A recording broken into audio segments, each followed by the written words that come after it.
140 বছরের পুরনো থানা এখন ক্যাফে। মেঘালয়ে চালু হলো ক্যাফে সোরা 1885। মেঘালয়ের ইস্ট খাসি হিলস জেলার সোরায় অবস্থিত একটি 140 বছরের পুরনো পুলিশ স্টেশনকে এখন রূপান্তরিত করা হয়েছে একটি আধুনিক ও স্টাইলিশ ক্যাফেতে। এই ঐতিহাসিক থানার নতুন নাম সোরা 1885। 1885 সালে প্রতিষ্ঠিত এই সোরার পুলিশ স্টেশনটি মেঘালয়ের প্রাচীনতম থানাগুলির মধ্যে একটি। ব্রিটিশ শাসনের সময় এটি ছিল একটি ভীতিকর আটক কেন্দ্র। বহু বছর ধরে এখানে বন্দীদের আটক রাখা হতো, কিন্তু সময়ের সাথে সেই ইতিহাসকে সম্মান জানিয়ে এখন এই পুরনো থানাকে রূপান্তর করা হয়েছে এক নতুন আকর্ষণীয় হেরিটেজ ক্যাফেতে।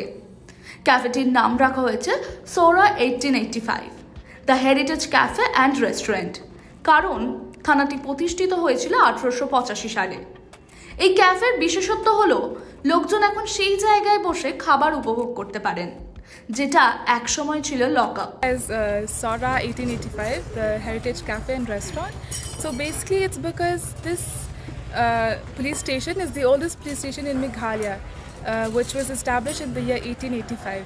So hence the name Sora 1885. Times নাও খবর।